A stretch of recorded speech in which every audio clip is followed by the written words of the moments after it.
मेहनत की कमाई का पैसा घुसपैठियों को दिया जाएगा। বিগত কয়েক বছর ধরে ভারতীয় সংবাদ মাধ্যমগুলোতে ইসলাম বিদ্বেষের জোয়ার চলছে। এবার ভারত তার ফল পেল হাতে নাতে। সম্প্রতি প্রকাশিত স্বাধীন সংবাদ মাধ্যমের একটি সূচকে ১৮০টি দেশের মধ্যে ভারতের অবস্থান ১৫৭। গত বছর এই অবস্থান ছিল ১৫১তে। বিশ্বের বৃহত্তম গণতন্ত্রের দেশটির এই পতনকে রিপোর্টে অত্যন্ত উদ্বেগজনক বলে উল্লেখ করা হয়।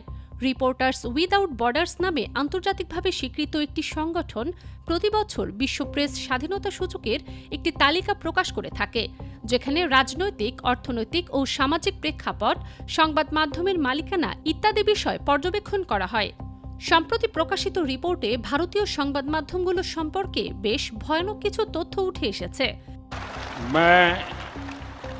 নরেন্দ্র দামোদর দাস মোদি ২০১৪ সালে নরেন্দ্র মোদীর বিজেপি ক্ষমতায় আসার পর ভারতের সংবাদ মাধ্যমগুলোর স্বাধীনতায় বেশ বড় একটা পরিবর্তন পরিলক্ষিত হয়।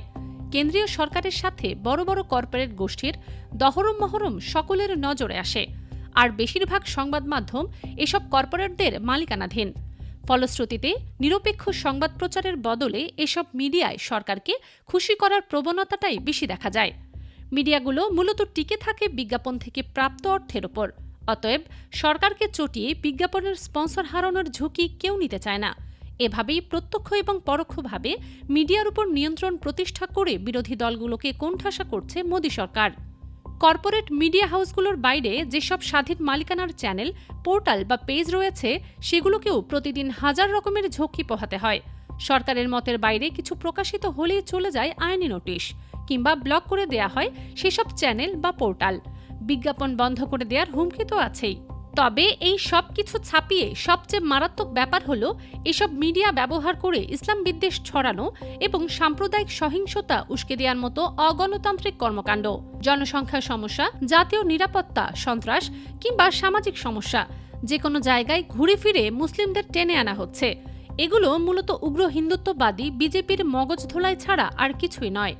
ওয়াশিংটন ভিত্তিক think tank center for the study of organized হেটের একটি গবেষণায় উঠে আসে, ভারতে ইসলামোফোবিয়া ছড়ানোর নয়া অস্ত্র হিসেবে ব্যবহৃত হচ্ছে কৃত্রিম বুদ্ধিমত্তা। সামাজিক মাধ্যমগুলোতে এআই দ্বারা তৈরি কন্টেন্টগুলোতে মুসলিমদের হেয় করে এবং নানান ষড়যন্ত্র তত্ত্ব উপস্থাপন করে মানুষের মধ্যে ইসলাম বিদ্বেষ ছড়ানো হচ্ছে। গত বছর কাশ্মীরের পেহেলগামে সংগঠিত একটি ঘটনাকে কেন্দ্র করে ভারতীয় মূলধারার সংবাদ মাধ্যম এবং সোশ্যাল মিডিয়ায় একযোগে শুরু হয় ইসলামোফোবিয়া ছড়ানোর মিশন। ধর্ম পে নজর উঠায়ে জো উनको हम ठोका। এআই ব্যবহার করে মুসলমানদের বিরুদ্ধে অবমাননাকর এবং উস্কানিমূলক কন্টেন্ট ছড়ানো হয় এসব মিডিয়ায়। শুধুমাত্র নিজ দেশ নয়, প্রতিবেশী বাংলাদেশের মুসলমানদের নিয়েও এদের বেশ মাথা ব্যথা। ২০২৪ সালে ফ্যাসিস্ট শেখ হাসিনা পালানোর পরপরই শুরু হয় তাদের ঘৃণ্য মিডিয়া ট্রায়াল। বিভিন্ন অপ্রাসঙ্গিক এবং সম্পূর্ণ ভিন্ন ঘটনার ছবি ব্যবহার করে ভারতীয় মিডিয়ায় প্রতিনিয়ত প্রচার হতে থাকে যে বাংলাদেশে হিন্দুদের উপর নৃশংসতা চালাচ্ছে মুসলমানরা। বাস্তবে বাংলাদেশে দেখা যায় সম্পূর্ণ বিপরীত এক চিত্র। হিন্দু এবং অন্যান্য সংখ্যালঘুদের নিরাপত্তা নিশ্চিত করতে সাধারণ জনতা সারারাত তাদের বাড়িঘর এবং ধর্মীয় উপাসনালয়গুলো পাহারা দিয়েছিল। ভারতীয় সংবাদ মাধ্যমগুলো নিজ দেশের মানুষের কাছেই গ্রহণযোগ্যতা হারিয়েছে ইতিমধ্যেই। এবার আন্তর্জাতিক সংস্থাগুলো তাদের এই গুজব মেশিনগুলোর ব্যাপারে কথা বলতে শুরু করেছে। ভারতের সাধারণ মানুষ গদি মিডিয়ার উস্কানির ফাঁদে পা না দিয়ে যাচাই করতে শিখছে গুজব ও অপপ্রচারের তথ্যাবলী। বাংলাদেশ, নেপাল সহ বিভিন্ন দেশে মিডিয়ার সহযোগিতায় গড়ে ওঠা স্বৈরাচারী সরকারগুলোর প্রতি বীতশ্রদ্ধ হয়ে উঠেছে জনগণ। টেনে নামাচ্ছে তাদের ক্ষমতার মসনদ থেকে। আওয়াজ উঠছে ভারতেও। প্রশ্ন উঠছে, মোদী সরকারেরও কি একই দশা হতে যাচ্ছে? এ ব্যাপারে আপনি কি মনে করেন? মতামত জানান কমেন্ট বক্সে।